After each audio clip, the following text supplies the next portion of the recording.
Uh, I'm hesitant about this, but I'm just going to say it.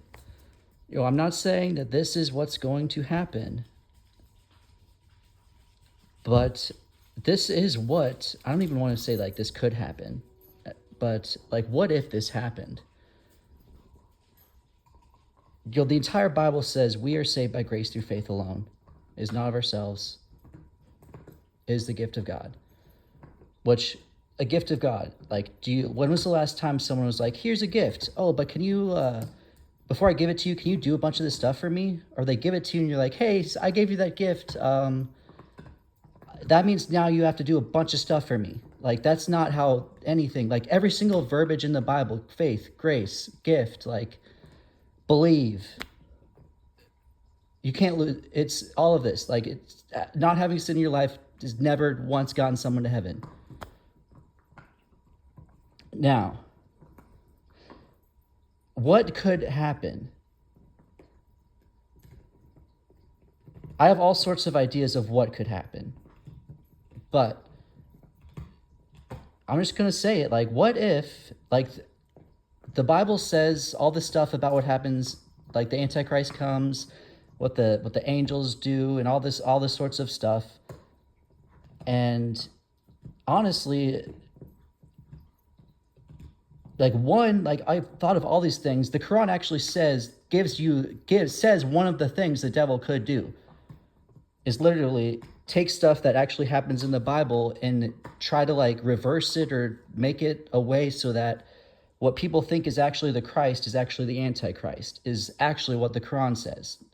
Now, the devil, just because the devil writes that that's what could happen, or what he even wants, I don't know if that's even what he wants to happen or what it could happen, doesn't mean it's actually going to. I mean, but anyways, the devil could have all these ideas of what he could do. That's what he could do exactly what that says. Or what he could do is, let's say there's this guy comes and he's like, guys, we're wasting a bunch of plastics and paper and metals and all of this stuff that's in your credit cards, paper money, coins, everything like that. We just need to let's just buy everything with our cell phone. I mean, we already have plans that people literally can have a free cell phone if they want to. He's like, okay, we're just going to buy things with our cell phones, get an app on your phone. We already have apps that do that. And it's like, this is just what we're going to do. He doesn't like put anything on it. And then, so it's like, if someone wanted to be like, that's what the Antichrist is doing. That's what the Antichrist would do. You can't buy or sell unless you have something on your hand.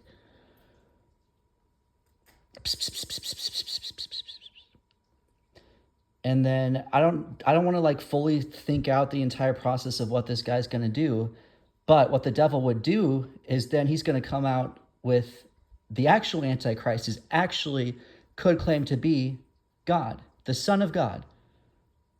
And he's going to tell you all a works-based salvation. Hey, just be good. Don't do bad. You get into heaven. Exactly what all of these false prophets in Christianity are doing.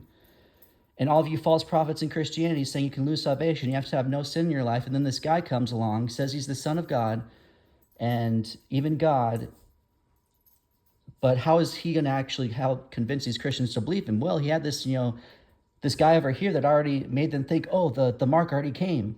And then if Jesus came and then he or something, another guy, this doesn't exactly line up now that I think of it. But what the Old Testament says, the Old Testament has a verse of people who are actually marked on their right hand that actually means they belong to God, like Jehovah, Yahweh, mark on their hand that belong to God. A verse in Revelation actually says, hey, an angel mark everyone on their forehead and then these judgments that are happening, I think it talks about the faux scorpion, whatever, I don't know, locust something, is like they're allowed to touch everyone but the people with a mark on their forehead. And now the actual Antichrist, who actually tells people, hey, I'm Jesus, the Son of God. Hey, get a mark on your hand. The Old Testament says that means you belong to me. Hey, get a mark on your forehead. And then no sickness or disease or something is ever going to touch you ever again or something like that. And then you people who actually believe that you cannot get to heaven unless you have no sin in your life are actually going to give your life to the Antichrist, and your destruction has been foretold ever since the beginning of time. And that's what 2 Peter 2 is talking about, and that's what Ephesians is talking about. That's what all the verses about false prophets are talking about, are these people who creep in being like, hey, we got to do all this stuff to get to heaven, and that's never been how it's been, and you're actually going to go to hell and give your life to the Antichrist because you were never saved.